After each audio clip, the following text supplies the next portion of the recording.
Jodie has staged an even more dramatic return than any legendary 90s boy band reunion.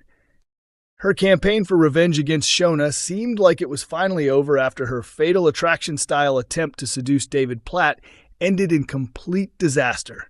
Yet that failure wasn't enough to keep her away. Before long, she managed to work her way back into Shona's trust and even returned to number 6, despite David's clear objections. So why would Shona welcome someone who has caused so much chaos back into her home? According to Julia Goulding, who portrays Shona, the answer lies in everything her character has endured over the past few months. Shona has been left physically drained and emotionally overwhelmed while caring for baby Harper during her long stay in hospital.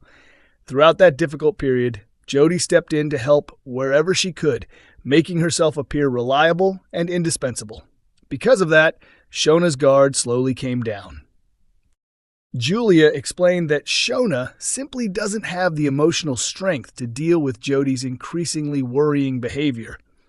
Even discovering that Jodie climbed into bed with David wasn't enough to trigger the reaction people might have expected.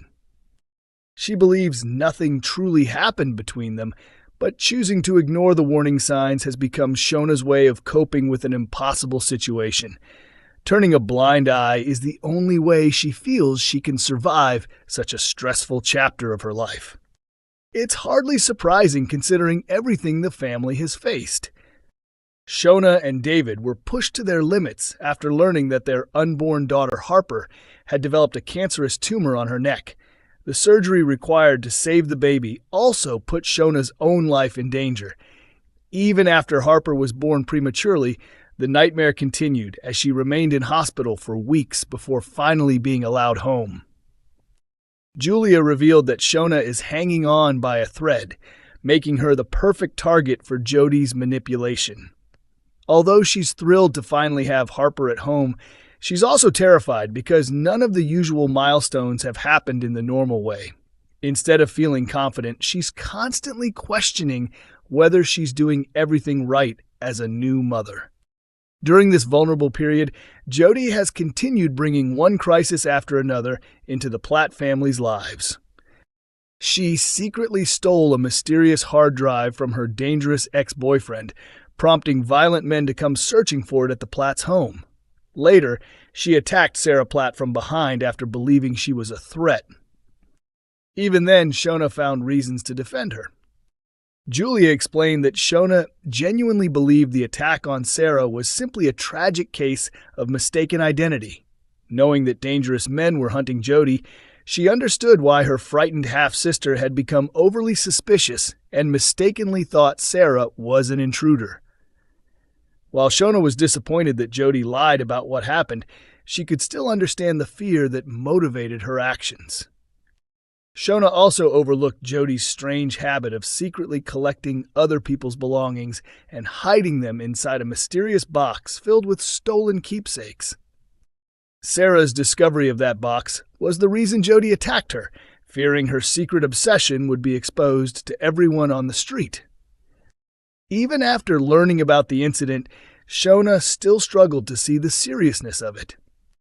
Julia explained that with Harper's health dominating her thoughts, Shona simply viewed the collection as a box of random possessions rather than evidence of something far more disturbing. She also had no idea about Jodie's history of stealing, leaving her with little reason to become suspicious. However, there was one discovery that Shona simply couldn't ignore.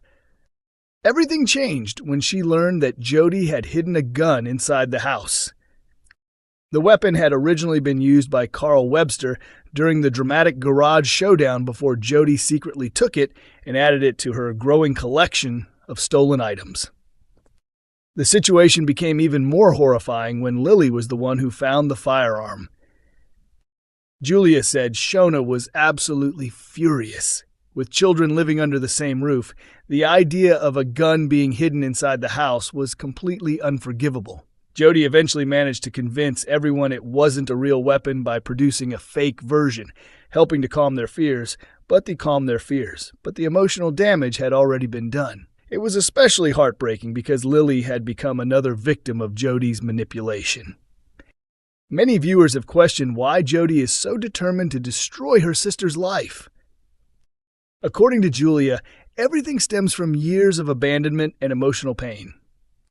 Jodie has never forgiven Shona for leaving their troubled family behind when they were younger, believing she was abandoned at the time she needed her most. When asked whether she could understand Jodie's desire for revenge, Julia admitted she could sympathize with the emotions behind it, although she doesn't believe Shona deserves the blame. She pointed out that Shona was only 13 years old when she herself was thrown out of the family home. Ever since then, Shona has carried enormous guilt, not only over leaving Jodie behind, but also because of everything that later happened with her son, Clayton Hibbs. Those experiences have left her with a deep fear of abandoning any young person in her life. Clayton, the son Shona gave birth to as a teenager, went on to murder David's wife Kylie Platt, leaving lasting emotional scars that still haunt her today. As Jodie's revenge continues to spiral out of control, Julia hinted that viewers have only seen the beginning.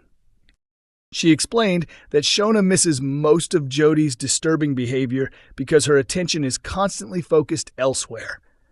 Behind the scenes, the writers have told her that Jodie naturally gravitates towards children like Lily and Harry because she possesses an emotionally childlike mindset herself.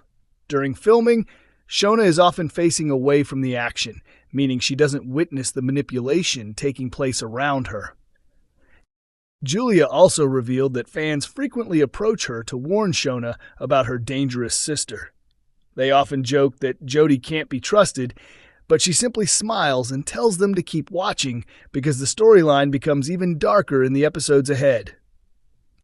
Coronation Street's Lisa delivers stark warning after Sarah's shocking murder confession. Lisa Swain finally uncovered the truth about Theo Silverton's death in the latest episode of Coronation Street, but her chilling warning afterward has left the situation more complicated than ever. The drama began when Maria Connor visited Sarah Platt in prison after discovering that Sarah was responsible for Theo's death. During their conversation, Maria questioned why Sarah had turned to Gary Windass for help instead of contacting her boyfriend, Kit Green. Sarah claimed she wasn't thinking clearly at the time and insisted she had never mentioned Gary's name, but Maria remained doubtful. Not long afterward, Lisa arrived at the prison to speak with Sarah herself. She mentioned Maria's earlier visit before revealing that detectives had recovered Sarah's phone records from the night Theo died. At first, Sarah repeated that she had told Maria she wasn't the killer. However, after further questioning, she finally admitted to Lisa that she had in fact killed Theo.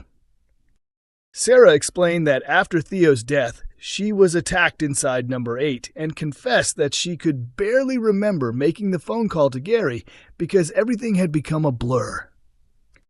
Lisa wasn't convinced by that explanation. She pointed out that Sarah had just taken someone's life and would naturally have been terrified, arguing that she would have reached out to someone she trusted.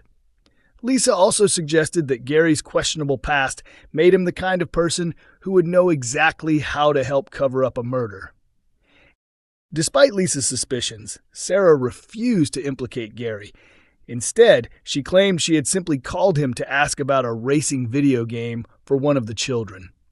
Although she even named a specific game, Lisa dismissed the explanation, finding it impossible to believe Sarah would discuss something so insignificant immediately after such a traumatic event. The question now is whether Kit will take Lisa's advice or continue risking everything by remaining loyal to Sarah.